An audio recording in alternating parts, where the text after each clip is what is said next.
안녕하세요. 김과장TV의 원포인트 레슨 시간입니다.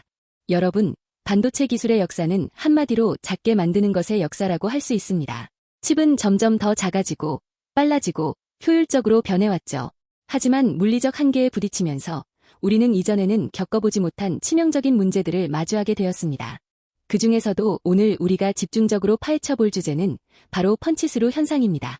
트랜지스터가 작아질수록 왜 제어가 어려워지는지, 그리고 엔지니어들이 이 유령 같은 문제를 어떻게 해결하고 있는지 지금부터 시작합니다.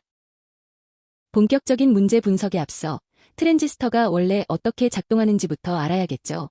현대 디지털 회로의 기본인 모스펫은 전기를 켜고 끄는 스위치입니다. 가장 쉬운 비유는 바로 수도꼭지예요.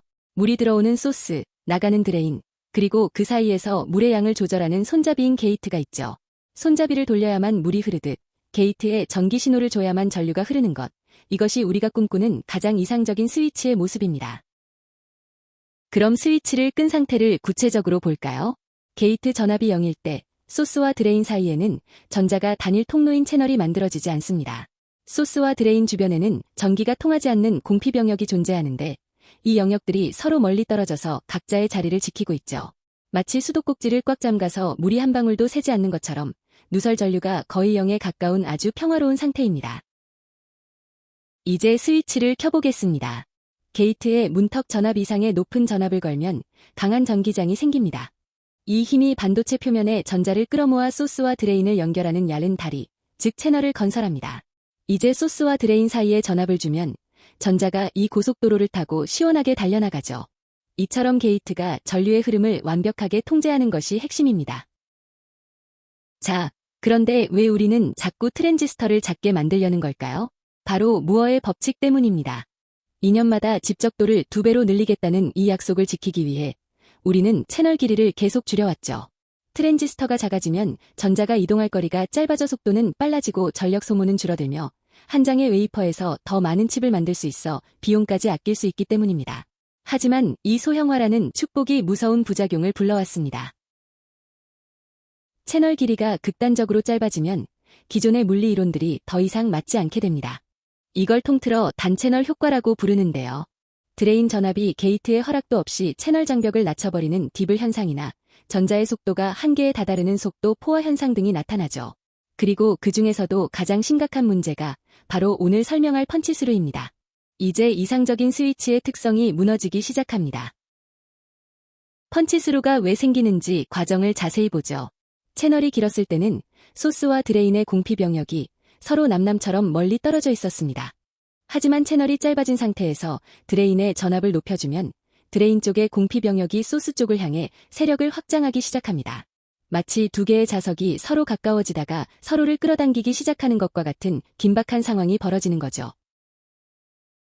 드디어 결정적인 순간입니다. 드레인 전압이 충분히 높아지면 확장된 드레인 공피 병역이 소스 공피 병역과 완전히 합쳐져 버립니다. 소스와 드레인 사이에 게이트의 통제를 받지 않는 거대한 지하 통로가 뚫리는 셈이죠. 이제 소스의 전자들은 게이트가 문을 닫고 있어도 이 새로운 경로를 통해 드레인으로 직접 뚫고 지나가 버립니다. 게이트는 제어력을 잃고 스위치는 잠글 수 없는 고장난 수도꼭지가 됩니다. 물리적으로 보면 이 상황은 장벽의 붕괴입니다.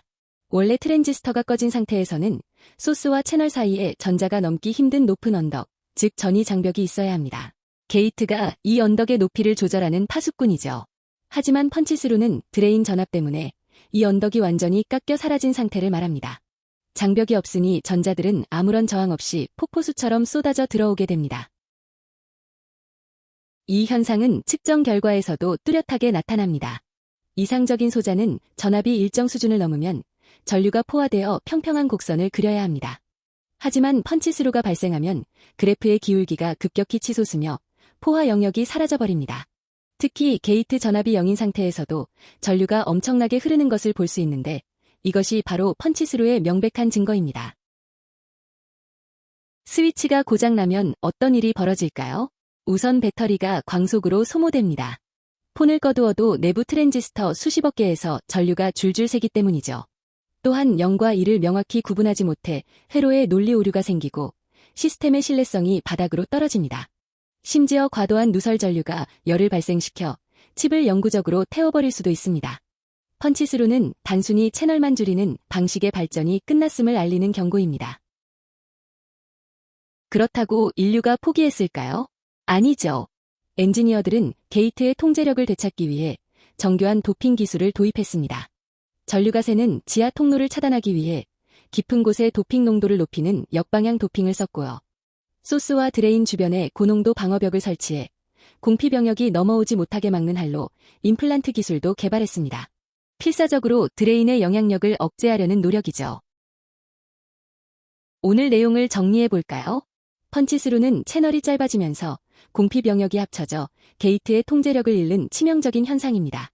하지만 이 싸움은 반도체 기술을 2D에서 3D로 진화시키는 결정적인 계기가 되었습니다. 이제는 3면을 감싸는 핀팻, 그리고 4면 전체를 꽉 쥐는 게이트올 어라운드 구조를 통해 펀치스루를 효과적으로 막아내며 소형화의 역사를 이어가고 있습니다. 하나의 도전은 언제나 또 다른 혁신을 낳는 법이죠.